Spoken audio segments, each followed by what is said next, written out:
Miarabantsika rehetra amin'ny anaran'ny Tompo ry havana. Anio alahady fa 14 volana Jona 2024, alahady natokana ho an'ny sekoly FJKM, ary ao anatin'ny fiainantsika ny lohahevitra manao hoe mihavana ao amin'ny Tompo. Dia ary hiomana ao amin'izao fanompom-pavahana izao sika ry havana malala ny Isaia 70, andininy voalohany hatramin'ny 7 no hiderahantsika an'Andriamanitra. Isaia 70, ny andininy voalohany hatramin'ny 7, ary ao aorian'izay ny hera fanampiny voalohany, andininy voalohany sy 2 ary 7. Ho an'izay rehetra malala an'Andriamanitra sady voantso no masina, ho aminareo rehetra ny fahasoavana mampiadanana avy amin'Andriamanitra ray sy Jesosy Kristy Tompo. Amen. Dia hiara-mitsangana isika hidera sy hanome voninahitra an'Andriamanitra. Isaia 70, ny andininy voalohany hatramin'ny 7, iarahantsika mamaky amin'ny anaran'ny Tompo. Mitsangana mihazava fa tonga ny fahazavanao, ary ny voninahitra Jehovah efa miposaka aminao. Fa indro ny aizina manarona ny tany, ary ny aisim-pito manarona ny firenena. Fa aminao kosa ny pisahan'i Jehovah, ary aminao ny sehoan'ny voninahitra. Ary ny firenena manatona ny fahazavanao, ary ny mpanjaka makeo amin'ny famira-pirata ny fipisahanao. Amen.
Hivavaka isika. Andriamanitra rainay io, mpanao ny lanitra sy ny tany ianao, ary rainy firenena rehetra. Mideranao zahay noho ny voninahitrao, mankalazanao zahay noho ny fiandriananao, misaotranao zahay noho ny fitondranao endry sy mahagaga ataonao amin'ny fiainanay sy ny fiangonanao. Ankehitriny ary Andriamanitro, mangataka aminao zahay mba hitainao ity fanompompavahana ity, ho fifaliana ao anay, ho hery lehibe ho an'ny finoanay, ho an'ny olonao izay tonga eto amin'ny tempolonao masina, ary indrindra koa ho an'ireo izay any tokantrano manaraka izao fanompompavahana izao. Ho hafanay ny fanahinao masina ny fonay tsiraray avy, ka hiaino sy handray ny teninao, ary ahatsiaro handray fifaliana sy fahasoavana amin'ny alalan'izao fanompompavahana izao. Amin'ny anaran'i Jesosy Kristy, ilay mpamonjy sy fahazavana izao tontolo izao, no angatahana izany vavaka izany. Amen.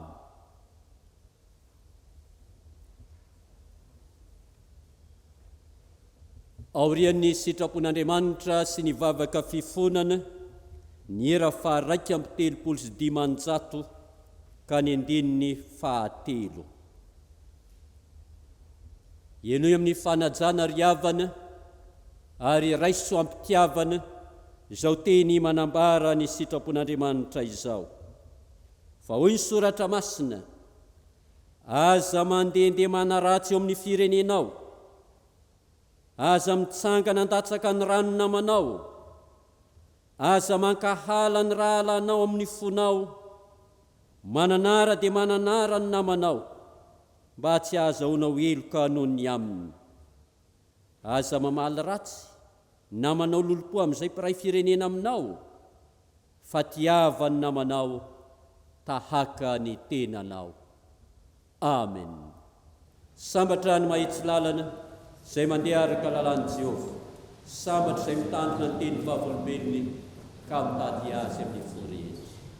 Amen. Ry havana malala rehetra amin'ny Tompo, raha nandre izany sitrapon'Andriamanitra izany isika, dia mahatsiaro fa efa tafalatsaka tao amin'ny heloka sy ny fahadisoana. Andeha hiondrika ampanetreteny eo anatrehan'ny Tompo isika, hiaiky ny heloka sy ny fahotantsika. Hivavaka isika.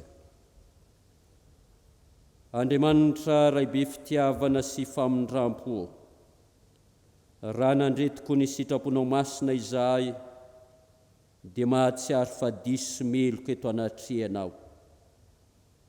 Tsaroanay fa marina aminay tokoa ny tenin'ny mpaminany mpanomponao hoe, firenena mpanota, olona mavesa-keloka, zanaka mpanao ratsy, taranaka mpanao meloka. Koa indreto izahay Andriamanitro, mifona aminao, mitalao famelana ho an'ny tenanay tsiraray avy, ho an'ny ankohonanay, ho an'ny taranakay, ho an'ny fiangonanao, ho an'ity firenenay ity. Efa naneo famindram-po lehibe taminay ianao Andriamanitro, tamin'ny nanomezanao ny zanakao lahy tokana mba hitondra sy hivesatra ny fahotana rehetra, koa noho ny rany Jesosy Kristy zanakao, koseho sy fafao ny heloka sy ny fahadisoanay rehetra. Mamindrafo aminay Andriamanitro, mamindrafo amin'ny fiangonanao, mamindrafo amin'ity firenenay mahantra ity. Avaozy amin'ny fanahinao masina izahay, mba hihavananay aminao Andriamanitra, ary hitiavanay tokoa ny namanay tahaka ny tenanay. Amin'ny anaran'i Jesosy Kristy, ilay maty nisoloeloka anay teo ambony hazo fijaliana, no angatahana izany vavaka izany. Amen.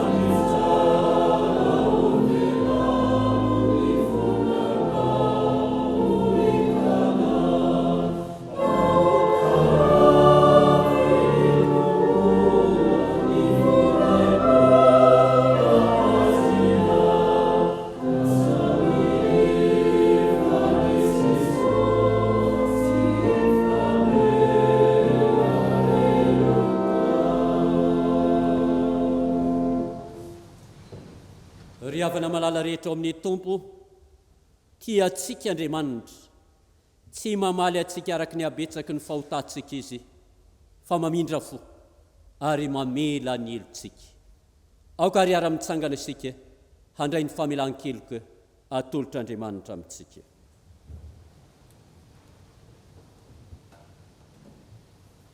Hoe ny Tompo Andriamanitsika, satria ninoanatra ianao ka nanetry tena teo anatrehako, izao efa niaina.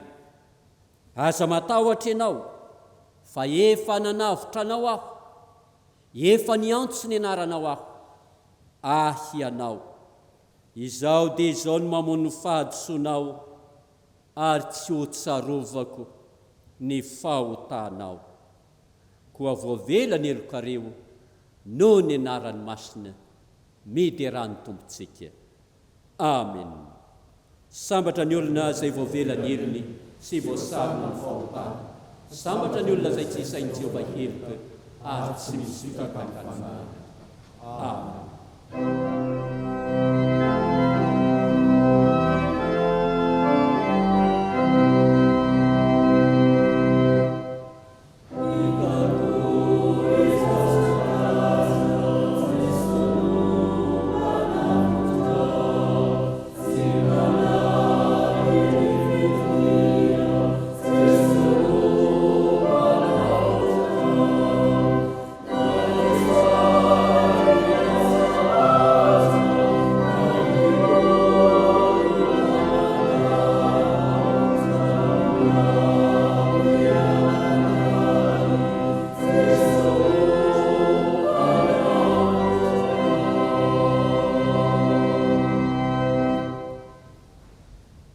Fanekemponoana laharana faharoa na ny fanekemponoana nikeanina no anambarantsika ny finoantsika.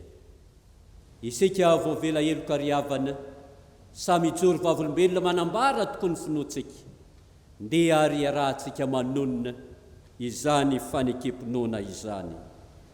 Isika mino an'Andriamanitra iray, raikitso, mpanao ny lanitra sy ny tany, ary ny zavatra rehetra na ny hita na ny tsy hita, ary an' Jesosy Kristy Tompo iray, Zananylahy tokan'Andriamanitra, nateraky ny ray talohan'izao rehetra izao, ny mazava avy amin'ny mazava, Andriamanitra tokoa avy amin'Andriamanitra, nateraka fa tsy natao, miray amin'ny zavatra rehetra, izy no nahariana izao tontolo izao. Noho ny amintsika olombelona sady ho famonjenantsika, dia nidina avy tany an-danitra izy, ary natao ny fanahy masina nofo avy tamin'ny Maria Virjiny, dia tonga olona izy. Mboa natao amin'ny hazo fijaliana ho fanavotana antsika tamin'ny anapahany Ponty Pilato izy, nijaly izy ka nalery, nitsangana tamin'ny maty tamin'ny andro fahatelo arak'izay voasoratra izy, niakatra ho any an-danitra izy, ary mipetraka ao an-tany ankavanany ray. Avy any hiaviany indray amin'ny voninahitra, hitsara ny velona sy ny maty, ary ho mandrakizay ny fanjakana. Isika mino ny fanahy masina, tompo sady mpanome aina, izay avy amin'ny ray sy ny zanaka, ka hitsahona sy hankalazaina miaraka amin'ny ray sy ny zanaka. Izy dia niteny tamin'ny vava mpaminany. Isika mino ny fiangonana iray, masina, miorina amin'ny fanambarany apôstôly, ary manerana izao tontolo izao. Isika manaiky ny batisa iray ho famelan-keloka, sady manantena ny fitsakana ny maty, ary ny fiainana mandrakizay. Amen.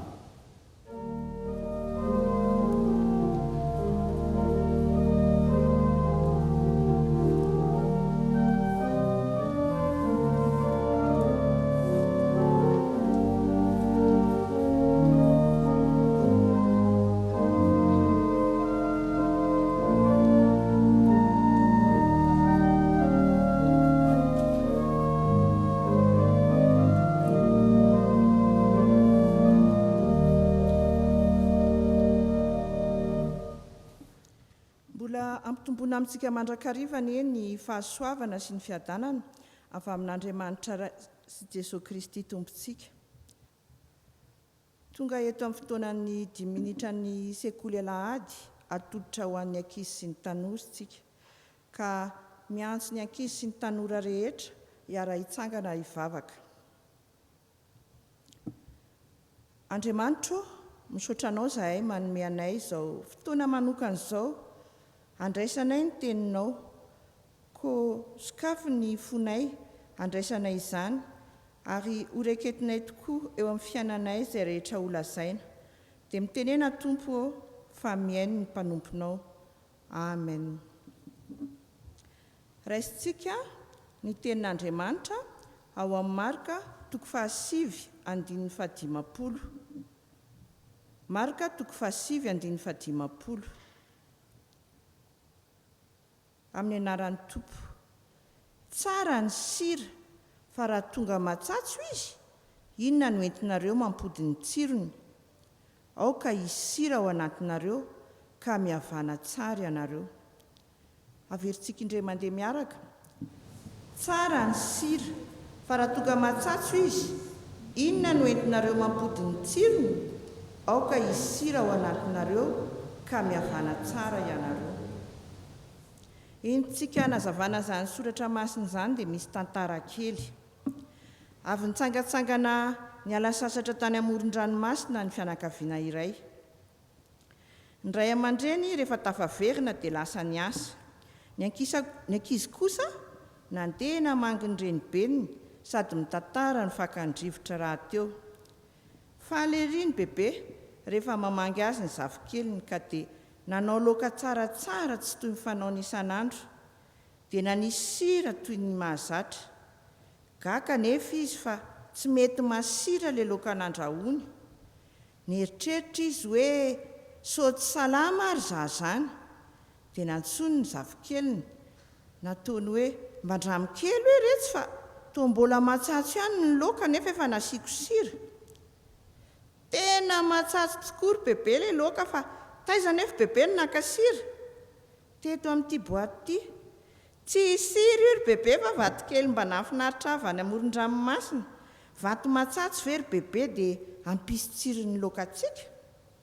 Sika koa eto dia tiany Jesosy ho toy ny sira. Ny fitiavanamana no tsiro tiany ho entintsika eo amin'ny manodidina antsika. Asain'i Jesosy ho tiany namantsika, ny mpiray-tam-po amintsika ary ny mpiara-monina amintsika rehetra. Mizara fitiavana toy ny sira mizara tsiro. Araka ny tenin'i Jesosy hoe tsara ny sira fa raha tonga matsatso izy, inona no entinareo mampody ny tsirony? Aoka hisy sira ao anatinareo ka mihavana tsara ianareo. Amen. Hosetra izany teny izany dia iarahantsika manao ny hira fa 350 andininy 3.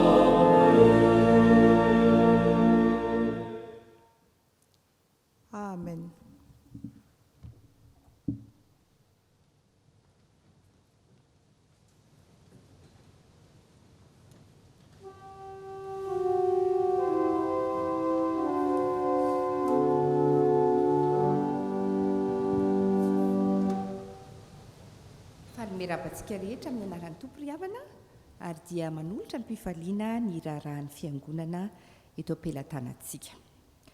Amin'ity anio ity dia lahadin'ny sekoly FJKM dia miara-miombona eo anivon'ny sahan'ny FJKM tsika ry havana mitrotro am-bavaka ny sekoly FJKM Manontolo ho voninahitry ny Tompo ireriany. Eto anivon'ny fitandremana dia ampatsiahivina izao fandaminana izao. Ny alahady tsotra dia misy fidirana indroa eto amin'ny fitandremantsika. Amin'ny fitora ny fanompoam-pavahana voalohany ary amin'ny 10 ora ny fanompoam-pavahana faharoa. Mandritra ny alahady fandraisana kosa ry havana dia misy fidirana intelo amin'ny 7 ora, amin'ny 9 ora ary amin'ny 12 ora. Mahakasika ny fizarana tapakila ny asabotsy amin'ny 7 oraka hatramin'ny 7 ora no anaovantsika izany.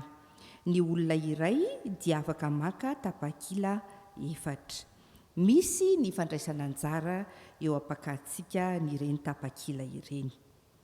Ny fianarana katekomena dia mitoy ka isaky ny alahady tsotra no anaovantsika izany anelanelan'ny fanompoam-pivavahana 2 dia manomboka izany amin'ny 7 ora sasany hatramin'ny 7 ora sy 7 atao eto amin'ny ivon'ny fiangonana ambany sy ambony riana izany. Filazana mantso. Amin'ny finoana sy fanantenana fitsanganan'ny tena maty no ampandresana ianareo fa ny malalanay vadina velan'ny tompoko vavy Clarisse Rasson teraka raha manantena ary lalao Ranaivo, Jacques Solo Rasson dia natson'ny iray ody any aminy tamin'ny alahady fitojoana lasa teo. Hoy ny zanany Mahatsangy Ertina Rasson sy Maria Bille Mianadahavy ary ny fianakaviana manontolo. Ny razana dia navadika ho lavelona tamin'ny alarobia 10 jona teo teny amin'ny fasan'ny Karano taoriny ny fanompoam-pivavahana fanaovam-beloma farany azy teny an-tranony résidence Soavina cité Forelo Tanjombato larana 270 rue Aziorita. Izay ry havana no rarahan'ny fiangonana tonga eto am-pelatanantsika ny tera sy ny voninahitra eo an'Andriamanitra irery ihany. Amen.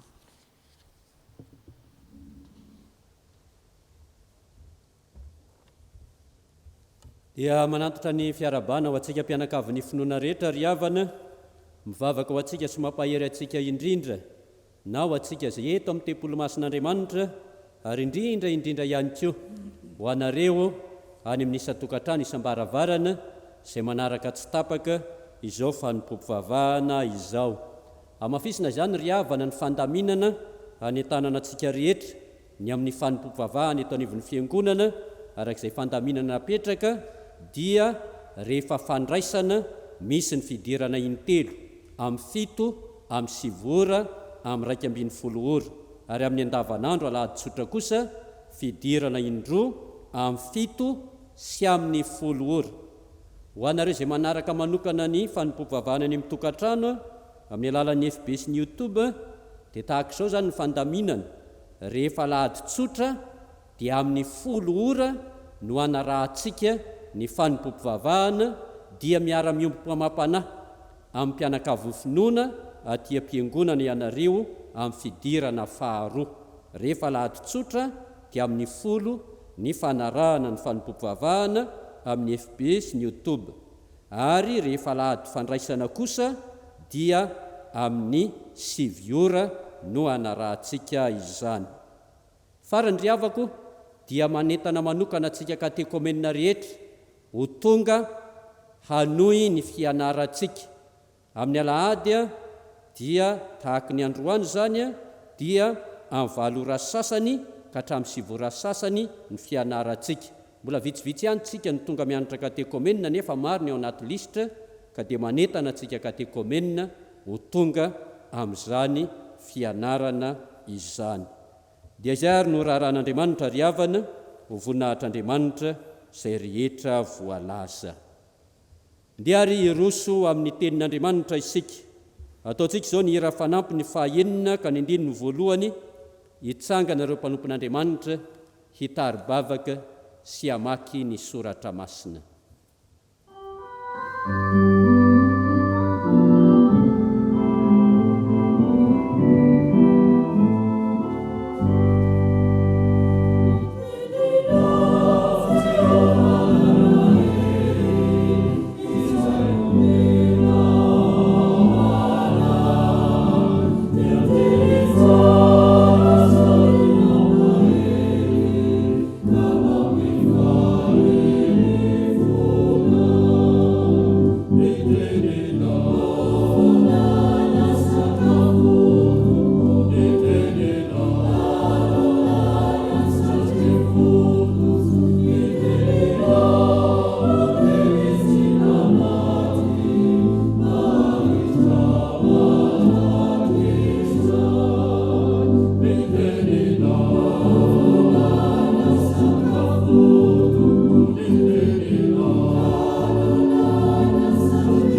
iary vavaka tsika tompoko ry andriamanitra ray zanaka fa namasinao misaotranao zahay raha nombenao izao fotoana izao indray enona ny teninao sy ny avatry ny teninao dia lay teny fiainana ho anay lay teny tonga nofo lay teny maharitra mandrakizay ka raha ihany zany zay tompo ankehitriny dia ampidino ny fananao masina ampangina ny feo izay tsy avy aminao azonay matakatra ny afatra tianao ampitany aminay amin'ity onio ity dia mitenena tompo fa miandro izay mpanomponao amen.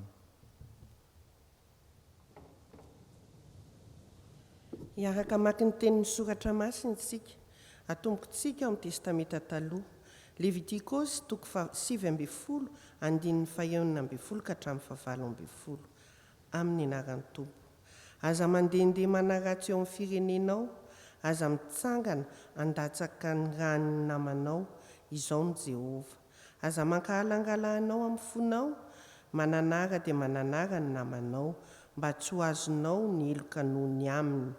Aza mamaly ratsy ny namana ratsy na manao lopo amin'izay firenena aminao, fa tsy avany namanao tahaka ny tenanao, izao ny Jehova.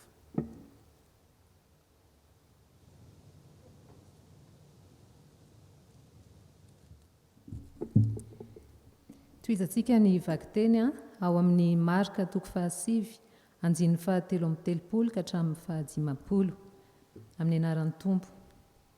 Ary tonga tao Kapernaoma izy, ary rehefa mbita ao an-trano Jesosy dia nanontany ny mpianany hoe inona ny iajinareo hevitra teny an-dalana? Fa tsy nahateny izy satria efa niady hevitra teny an-dalana izy ny amin'izay lehibe indrindra. Ary rehefa tafapetraka Jesosy dia niantso ny 12 lahy izy ka nanao taminy hoe raha misy teo voalohany dia atao farany amin'izy rehetra sy ho mpanompon'izy rehetra. Ary nandray zaza izy ka nametraka azy teo afovoany. Ary nantrotrony ilay zaza dia hoy izy tamin'ny mpianany, nazoviny mandray zaza iray tahaka itony amin'ny anarako dia mandray ahy. Ary nazoviny mandray ahy dia tsy mandray ahy fa izay naniraka ahy. Ary hoy Jaona taminy, mpampianatro, nahita olona anankiray namoaka demonia tamin'ny anaranao izahay ka noraranay izy satria tsy nanaraka antsika. Fa hoy Jesosy, aza mandrara azy fa tsy misy olona izay hanao asa lehibe amin'ny anarako ka hateny ratsy ahy vetivety. Fa izay tsy manohitra antsika dia momba antsika. Fa na iza no manome anareo rano eran'ny kapoaka hosotroinareo satria any Kristy ianareo, dia lazaiko aminareo marina tokoa fa tsy ho very ny valim-potiany. Ary na iza no mahatafotoina na iray aza amin'ireo madinika mino ahy ireo, dia tsara ho azy raha anantonana vato lehibe fikosoam-bary ny vozony ka atsipy ao anaty ranomasina izy. Ary raha ny tananao no mahanafotoana anao, tapao izy, fa tsara ho anao ny hiditra kila maina any amin'ny fiainana noho ny manana tanana roa nefa ariana any amin'ny elo dia any amin'ny afo tsy azo vonoina. Any amin'ny kankana tsy maty ary ny afo tsy vonoina. Ary raha ny tongotrao no manafotoana anao, tapao izy, fa tsara ho anao ny hiditra mandringa any amin'ny fiainana noho ny manana tongotra roa nefa ariana any amin'ny elo, any amin'ny afo tsy azo vonoina, any ny kankana tsy maty ary ny afo tsy vonoina. Ary raha ny masonao no manafotoina anao, esory aly izy, fa tsara ho anao ny hiditra toka-maso amin'ny fanjakan'Andriamanitra noho ny manana maso roa nefa ariana any amin'ny elo, any ny kankana tsy maty ary ny afo tsy vonoina. Fa samy ho voasira amin'ny afo izy rehetra, ary ny fanatitra rehetra samy ho voasira amin'ny fanasina. Tsara ny sira, fa raha tonga matsatso izy, inona no entinareo mampody ny tsirony? Aoka izy sira ao anatinareo ka mihavana tsara ianareo.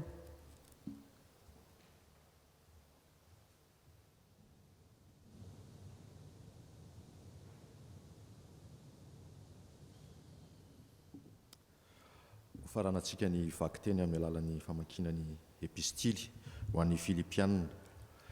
Filipianina 2 andininy 1 hatramin'ny 4 amin'ny anaran'ny Tompo. Koa raha misy famporisihana ao amin'ny Kristy, raha misy fampiononana avy amin'ny fitiavana, raha misy firaisana amin'ny fanahy, raha misy famindram-po sy fiantrana, dia tanterao ny fifaliako, mba iraisanareo saina, miray fitiavana, miray fo, miray hevitra, tsy manao na inona amin'ny fifampiandaniana na mandrantena foana fa amin'ny fanetretena dia aoka samy anao ny namany ho mihoatra noho ny tenany, aza samy mihevitra ny azy ihany fa samy ny any namany koa. Ray masino manamasinanay amin'ny fahamarinana, ny teninao fahamarinana. Amen. dia hiara-mitsanga isika riavana hitsena ny afatr'Andriamanitra.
Petraka ianareo ry havana. Ampitomboana aminareo hatrany ry havana ny fahasoavana sy ny fiadanana fa amin'Andriamanitra ray sy Jesosy Kristy tompo sy mpamonjy atsika. Ny epistily nosoratan'ny Paoly apôstôly ho an'ny mpitondra fiangonana sy ny mpino tao Filipino angalatsika ny toriteny amin'ity anio ity dia ny Filipianina 2 ny 1 hatramin'ny 4 izany. Maro moa no milaza fa epistily ny fifaliana ny epistily ho an'ny Filipianina ary tsy diso izany fa miresaka ny amin'izany tokoa i Paoly ka ahitantsika ilay andiny tsotra masina malaza fa mierimberina matetika hoe mifalia mandrakariva amin'ny tompo hoy izaho indray mifalia. Raha ny marina nefa tsy tonga ho azy izany fifaliana izany fa misy antony ny poirany. Ka amin'izao perikopa izay ho raisitsika izao no ndeha antakaratsika, amantarantsika izany antony mampisy ny fifaliana eo amin'ny fiombonan'ny mpino izany. Voalaza moa fa andin-tsoratra masina fototra izay iorenan'ny fitondran-tena kristianina ity voalahatra ho antsika anio ity, izay fitondran-tena kristianina mifototra indrindra ary miankina amin'ny fanaon'Andriamanitra. Ary izao perikopy izao dia tafiditra amin'ny foto-kevitra lehibe izay tohanan'ny Paoly manao hoe ny mpino miatika ny adiny finoana. Izay hita manomboka amin'ny 7:20 hatramin'ny 8:20 izany foto-kevitra lehibe izany. Koa manoloana ny fanenjehana izay manjo ny mpino voalaza eo amin'ny 9:20 manao hoe ka tsy azo ny fahavalo-ampitahorina ianareo na amin'inona fa amin'ireo dia mariky ny fahaverezana izany nefa mariky ny famonjenanareo kosa sady avy amin'Andriamanitra. Manoloana izany fanenjehana izany dia indreto misy hevitra telo lehibe aroson'ny Paoly ho an'ireto Filipianina reto mba hahafahany mandresy. Voalohany amin'izany ny mpino miatrika ny adiny finoana dia mpino mikasaka ny fitiavana. Eo amin'ny 1 dia aseho amin'ny Paoly amin'ny endrika kantony hoe raha misy famporisiana ao amin'ny Kristy, raha misy fampinonana avy amin'ny fitiavana, raha misy firaisana amin'ny fanahy, raha misy famindram-po sy fiantrana, raha misy. Toa misarika ny saintsika izany eritreritra hoe misy sa tsisy ny tiany Paoly tenenina, misy fitiavana ve, misy fiantrana ve. Izany ny zavatra tonga ho an-tsaina voalohany mandry izany verimberenany teny hoe raha misy zany. Eto anefa tsy dia amin'izany loatra no tiany Paoly atongavana, fa amin'ilay farafahakeliny izay tokony ao amin'ny mino milaza azy ho kristianina. Apetraka Paoly mazava eo am-piandohana fa ao amin'ny Kristy no misy reto olona ireto. Raha misy famporosiana ao amin'ny Kristy. Anisan'izay teny manandanja amin'ny teny Paoly rehetra ny hoe ao amin'ny Kristy, satria sady manambara toerana ary mamaritra ny misy ny kristianina izany teny izany ao amin'ny Kristy. Izany hoe ny resaka atao eto izany dia ho an'ny olona izay efa tafiditra ao amin'ny famonjen'i Kristy, ireo olona izay nalany Jesosy Kristy tamin'ny fahamazinana ho amin'ny fiainana mandrakizay, tamin'ny fahafatesana ho amin'ny fahavelomana, olona izay nafindra toerana ka tsy miaina ny fiainany taloha intsony. Noho izany ry havana, omeny Paoly tsara mazava eto ny hoe mikasaka fitiavana ny olona efa ao amin'ny Kristy. Misy teny roa izay tena ampiasain'ny Paoly eto, manao hoe raha misy famindram-po sy fiatrano. Ireo teny ireo dia miavaka satria maneho fihetseham-po lalina eo amin'ny olona tahaka nyreny tiany zanany. Ahoana tokoa moa ny ataon'ireny? Raha misy manjo ny zanany, raha azo pahoriana ny zanany, io reny io dia manodika any amin'ny tsinainy any, satria tafapaka lalina ao am-pony ao aminy ny fitiavana n'io zanany io. Dia tahaka izany ny fihetseham-po andrasana amin'ny mino mba hanana fihetseham-po lalina eo amin'ny samy izy hoy Paoly. Misy tantara anankiray eo amin'ny Lioka 12, tantaran'ilay zanak'Adala, mampiseho izany fihetseham-po lalina takina amin'ny mino izany. Dia ny fihetsika nataon'ilay rainy rehefa nody ilay zanany. Fa ambara ao amin'izany Lioka izany ny hoe fa raha mbola lavitra ilay zanany dia tazandrainy, ary onena azy izy ka niazakazaka dia namina ny voziny sady nanoroka azy. Onena, onena, mbola manana fangorahana ve ny mino? Misy eritreritra ho an'ny hafa ve eo amin'ny fiombonana masina? Fa izany no asain'ny Paoly katsahany mino. Fitiavana ny fitiavana. Ry havana malala, anisan'ireo efa natsoina ho amin'ny fahazavana ihany koa isika rehetra. Izany no mahatonga antsika ho tafahombina amin'izao fotoam-bavaka izao. Dia fotoam-bavaka anorenana ny finoana ao amin'ny Jesosy Kristy. Manahoana ny fifankatiavan'ny samy mino ankehitriny? Mba mamarary mino ve ny fahorian'ny namany? Ary hitantsika amin'izao fahoriana lehibe mahazo zao tontolo izao fa betsaka ny maty, misy koa ny marary, ary misy ny maty ny anohanana isan'andro, misy ny aran'ny herisetra. Kanefa toa vitsy no mangoraka, vitsy ny onena ireny olona ireny. Zavatra hita aza indraindray dia ny latsa no mandeha, voalatsa ireo olona azo ny fahoriana, tabatabaina etsero fa tsy nanao izay tokony natao. Tsisy tsony fangorahana, very ny fihetseham-po lalina izay tokony ao an'ny mino ry havana. Kanefa na manahoana antony mety mahatonga izany fahoriana izany, tsy ny latsa akory ny zava-dehibe, tsy ny fanarabirabiana ny olona azo pahoriana no tokony ataony mino, fa ny mangoraka azy, ny onena azy, anehoana fitiavana ny fiombonana ao amin'ny mino. Ary mpino izay tena miaina izany fitiavana izany, izany no azo antoka fa hitondra fifaliana eo amin'ny manodidina azy. Ankehitriny betsaka ny manidy ny fony, betsaka manidy ny tanany, betsaka manidy izay rehetra azo hidiana ka tsy te hizara izay mahasoa ho an'ny hafa. Fotoana mety izao ry havana, anehoana fa miasa ao anatinao ny fahazavan'i Kristy, ka hitodianao ary anehoanao fitiavana ho an'ny namanao, ka mba ho raisinao tony ray-tapo aminao. Feno izy ray-tapo amin'ny Kristy satria efa natsoina hiaraka ho amin'ny Kristy isika. Raha mino ianao fa efa ao amin'ny Kristy dia tsy maintsy hanova ny lalan-dratsy izay fale hatramin'izay ka hikasaka ny fitiavana eo amin'ny fiombonana. Tsy izany ihany nefa ry havana no Saint Paoly tanterahan'ireto mpino fa amporisihany koa ireto mpino Filipi ireto hitady sy hanamafy ny fiombonana.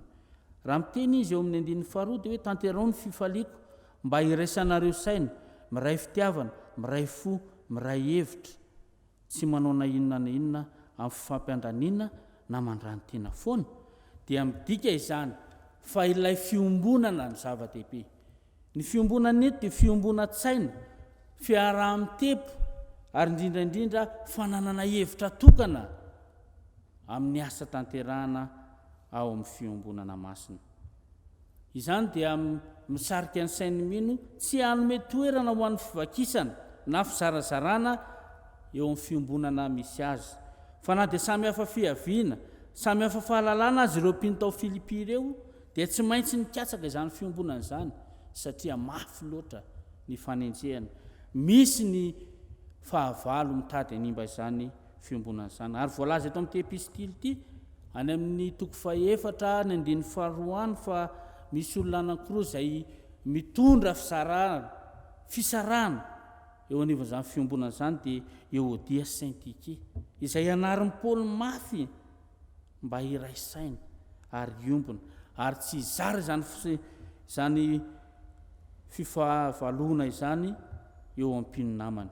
Anarina mafy noho izany izy ireo mba iraisaina isanandro isanandro. Ahoana ny atongavana amin'izany ry havana?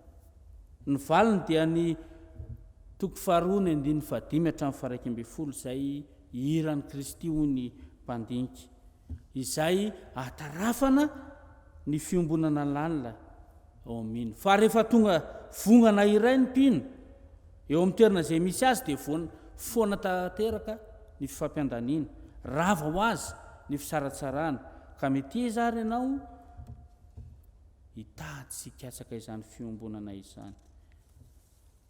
Anisan'izay fotom-pisainana nalaza teo amin'ny tontolo Grika Romanina ry havana ny fifaninanana, ka noraisina ho voninahitra sy dira, izany hoe manana olona hifaninanana izany, manana fahavalo eo amin'ny fiarahamonina, ka tsy izy mihitsy ny fianakaviana iray raha tsy manana fahavalo fianakaviana anankiray matanjaka, anehoana fa matanjaka, mahery, manana no izy. Izany ny atao hoe fiainana tamin'izany. Ambaran'ny Paoly mazava nefa fa tsy tokony hoentinao amin'ny fiangonana izany fotom-pisainana izany, fa fandra ny hitatena ary voninahitra mielona ny hazakazahana amin'izany kolotsaina izany. Ny miombona ho fampandrosoana ny filazantsara no voninahitry ny mpino hoy Paoly, ka noho izany ny fiombonana eto mira fihavanana, izay miombona dia mihavana. Andeha ho jerentsika ry havana ny sary asehon'ny vatolampy anankiray lehibe. Vatolampy iray lehibe io anisan'izay zavatra mafy indrindra, kanefa rehefa tafiditry ny rano ao anatiny na dia kely palitiny azy dia ahoana? Mivaky, mitresaka ihany ny farany na hoelana ho aingana. Noho izany ry havana, eo amin'ny fiombonana kristianina dia tsy tsara ny mamevana ho an'ny fisaratsarana. Fiombonana mitovy ary malaza ankehitriny, fa izay mitovitovy ny miaraka, mitiky izany fa izay tsy mitovitovy voailika. Hita eo amin'ny fiarahamonina maro samihafa izany, fanindraindrana ary fandokafana zavatra maro samihafa mba hampiavaka ny tena manoloana ny namana. Tsy izany anefa no takin'ny tenin'Andriamanitra, fa eo amin'ny mino dia ny miombona ny zava-dehibe. Ary inona tokoa moa nefa ny mampiombona ny mino? Ny fiarahana isanandro ve? Ny fiarahana misakafo matetika ve? Tsy ry havana. Ny tenin'Andriamanitra sy ny sakramenta ihany no mampiombona ny mino. Ary izany no mahatonga ny fiangonana manao zava-dehibe ny tenin'Andriamanitra eo amin'ny fiangonana, ny fampianarana izany eo amin'ny fiombonana kristianina. raha mahatsikaritra isika fa ao anatin'ny toroteny no mitovy fijery ny olona dia aiza ny fijeriny aty ampilipitra dikan'izany endrika iray isehon'ny fiombonana ny tenin'Andriamanitra ka atao zava-dehibe eo amin'ny fiangonana, tsy ny filôzofia, tsy ny siansy akory no atao zava-dehibe eo amin'ny fiangonana fa ny tenin'Andriamanitra. Rehefa ny tenin'Andriamanitra manjaka ao aminao ho foana hatreo ny endriky ny fifaninanana izay miseho lany etseroa eo amin'ny fiangonana, ny fitadiavam-boninahitra tsy maharitra eo amin'ny sampina. Ko anjarantsika izany no mitandro fiangonana ry havana tsy ho rava ka tsy hamelantsika hidiran'ny hevitra izay mitondra fisaratsarana eo amin'izany fiangonana izany. Koa tandrovin'ny fiangonana ka aza vela hisy hevitra mampisaraka anao ao anatin'ny fiangonana rehetra. Ary farany ry havana ny fampirisian'ny Paoly amin'ity perikôpa izay noraisintsika ity dia ny hoe mitedava ny fanetetena ka ataovy izay songadina ny namanao. Hoy izy eo amin'ny 1:7 tapany 2 sy ny 1:4. Fa amin'ny fanetetena dia aoka samy anao ny namany io mihoatra noho ny tenany, aza samy hevitra ny azy ihany fa samy ny any namany koa.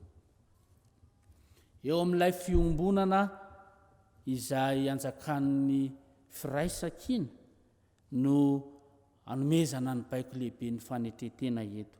Fanetetena izay tahiafina amin'izay nataon'Andriamanitra tamin'ny alalan'i Jesosy Kristy. Ny fanetetena resahan'i Paoly eto dia ilay mahatonga ny hafa mba hisongadina noho ny tena. Fanavaozan'ny lalina izany ry havana eo amin'ny fomba fisainana ary ambara fa anisan'izay zavatra lehibe nentin'i Paoly ampanjakaina eo amin'ny fiangonana ny hoe fanaovana ny namana mihoatra noho ny tena. Manafoana ny tena eo anatrehan'ny namana izany. Ahoana izany manafoana ny tena izany? Ny fanazavana akaiky indrindra ny amin'izany hoe manafoana ny tena eo anatrehan'ny namana dia izao: rehefa eo anoloan'ny namanao ianao dia tsy manao zavatra afa-tsy ampamirapiratra io namanao io, tsy manana fieritreritra afa-tsy izay ampisongadina azy no ianao eo amin'ny fiangonana. Ny fanontaniana matetika miverina ao an-tsaina amin'izany dia rehefa any an-trano dia inona indray re no ataoko mba hisandratan'ny ranony? Inona indray re no ataoko mba hahatonga ny namako nisongadina eo amin'ny fiainany? Izany no fanontaniana tiany Paoly ao an-tsain'ny olona rehetra. Dia amin'izany azo atao tsara izany hoy Paoly. Azo atao tsara izany fa tsy zava-tsarotra akory. Tsy sarotra ny mampisongadina ny namana rehefa ny fisainan'i Kristy no ao aminy. Inona izany fisainan'i Kristy izany? Toy izao izany: i Kristy na dia nanana ny endrik'Andriamanitra aza dia tsy nataony ho haza ho finina mafy izany fitoviana amin'Andriamanitra izany. Nofohana ny tenany tamin'akan'ny endriky ny andevo, ary rehefa hita fa nanam-pitoviana tamin'ny olona izy dia nanaiky ho faty. Dia ilay fahafatesana teo amin'ny azo fijaliana, ary ny fahafatesana eo amin'ny azo fijaliana no ratsy indrindra amin'izany. Kanefa dia nanaiky izy mba ho faty, mba hampisongadina ahy, mba hampisongadina antsika. Ry havana malala, ilayntsika tanteraka ny miaina amin'ny fanetetena amin'izao vanim-potoana tena sarotra izao. Koa tadiavo izay asony namanao sy hampisandratra azy. Raha fantatrao fa manana izay hanampiana ny hafa ianao, ataovy izany. Ajanony hatrao ny fisainana manambony tena ary ny fisainana manitsakitsaka ny namana, fa asandrato ambony izy. Misy tokoa mantsy ny kristianina tsy mahay manety tena, fa fanetetena saritsariny. Ka hany ka na eny an-dalana eny azy izy no voadonany olona dia tezitra mafy ka manao an'ilay teny mahazatra hoe ataoko mahalala ny anarako ianao, tsy mbola fantatrao angaza. Izany no eny ombeny miverina matetika, tsy fantatrao angaza. Eny ry havana, indrisy mbola iainana ankehitriny izany, iainany mino ankehitriny nefa atsona ny mpino, andeha amin'ny fiovantsaina, andeha amin'ny fanetetena. Fa raha isika rehetra no manety tena mitady izay ampisongadina ny namantsika, izany ny atao fiadanana, izany natao fifaliana tena izy. Ary amin'ny fanetretena ihany no ahafahantsika manasongadina ny hafa. Raiso an-tsaina olona anankiroa samy mitsangana mijoro eo tokotany, raha te ampisongadina ny iray ny ohatra aho te ampisongadina ny pastera ao tokotany, miara-mijoro eo izay dinany ataoko, tsy maintsy miondrika aho. Dia iza no hita? Pastera no hita. Ilay olona miaraka amiko izay mijoro fa izao manery-tena, ilay olona no hita. Izany ravina ny tantavana amintsika. Izany no antoko ny fifaliana, ary izany maha epistily ny fifaliana. Ny Filipianina tsy misy afa-tsy izany, ka andrasana amiko izao. Olay mpampianatra iray izay hoe, ataovy izay tokony vitanao, aza miandry anakarena vao ahalala mizara, aza miandry atsiaro manana ny ampy vao hanome, aza miandry hoe matanjaka vao hanao soa, fa mandehana amin'izao herinao izao. Ry havana malala rehetra amin'ny tompo, ho amaranana izao toriteny izao, ny mpino miarika ny adiny finoana dia izay mikasaka ny fitiavana. No izy mitoetra sy miasa ao amin'ny Kristy, ary maneho fihetsem-polo lalina ho any namany. Faharoa, mitady sy manamafy ny fiombonana ka tsy mamela ny hevitra mampisaraka hiditra eo aminy. Ary fahatelo farany, manana fanetretena ka mitady izay ampisongadina ny namany hatrany noho ny hohatra izay nasehon'i Kristy Jesosy. Koa mandehana ary ka manaova toy izany. Ho an'Andriamanitra irery ny voninahitra, fa ho amintsika rehetra kosa ny hery andresena ny fahavalo. Amen.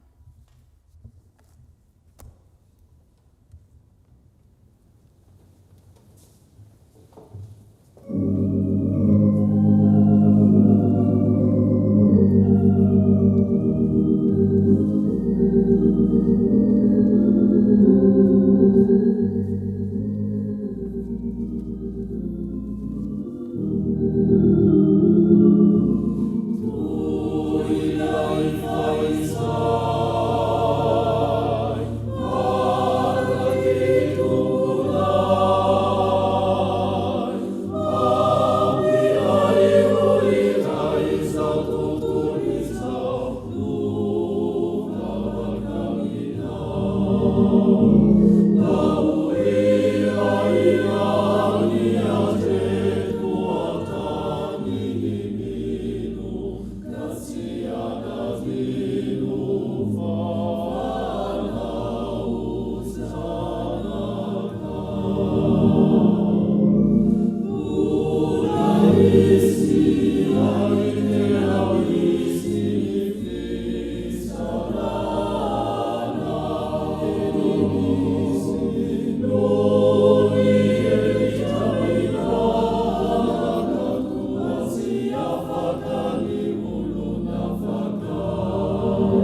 Hivavaka isika.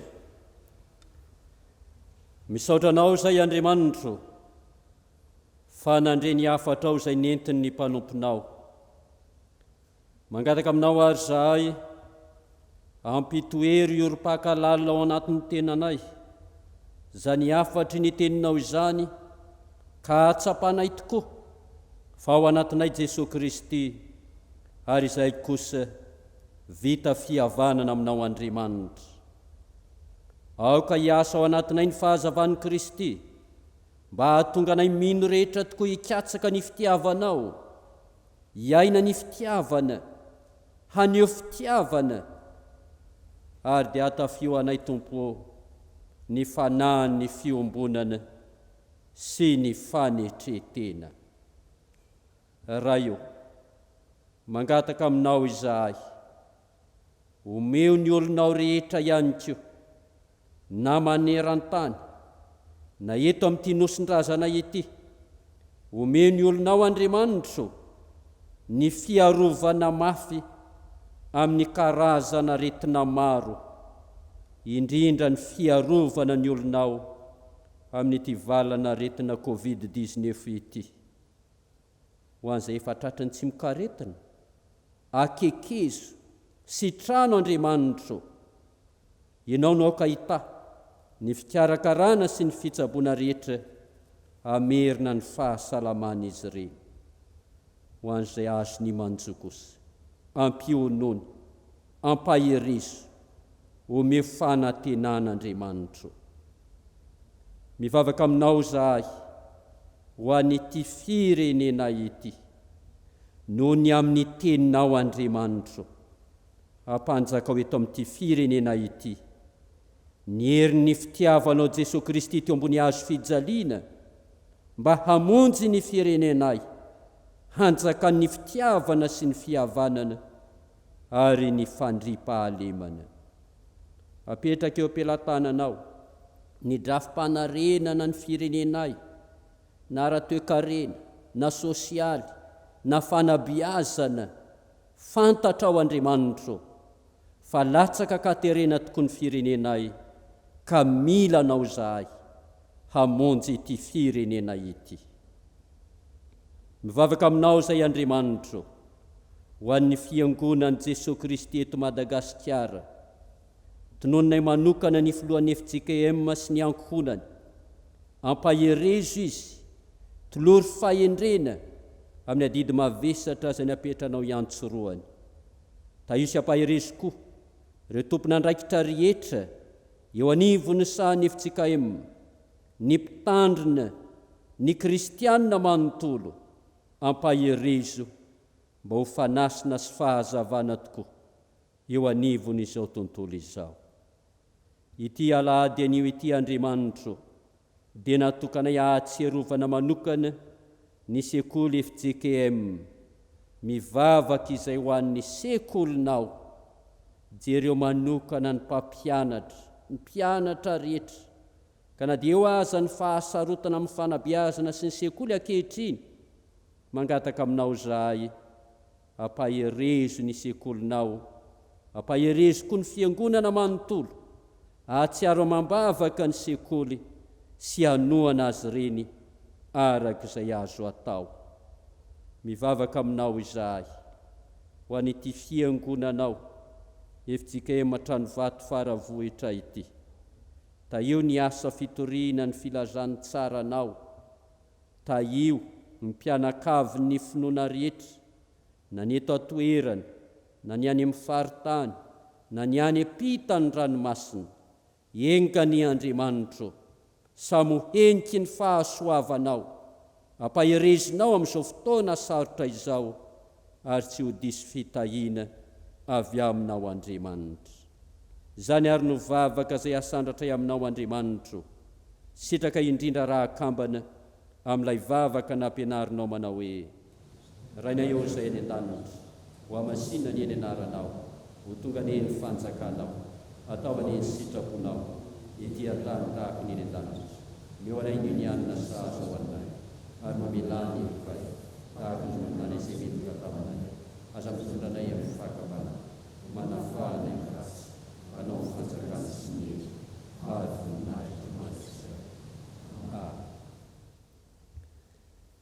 andeha hamarana ny fotoana isika riavana malala ny ra fa 7 no ataontsika izao andiny voalohany sy fahatelo dia ho apetraka ny tsodrano aoka iara-mitsangana isika.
Ho tanteraka aminareo rehetra ny nitsodrano izay tononona amin'ny anaran'ny Tompo.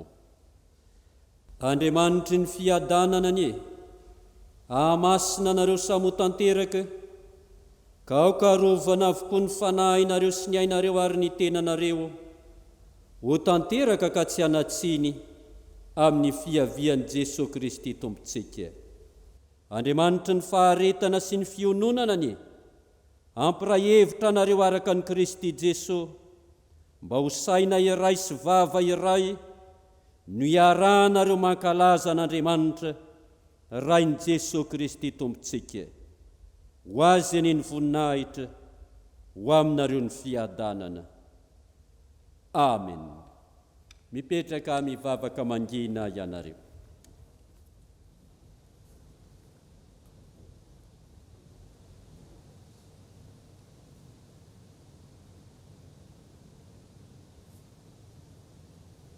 Ho an'Andriamanitra ireriana ny voninahitra amin'ny anaran'ny Ray sy ny Zanaka ary ny Fanahy Masina. Amen. Dia amiraso antsika rehetra samy ho tahin'ny Tompo ry havako.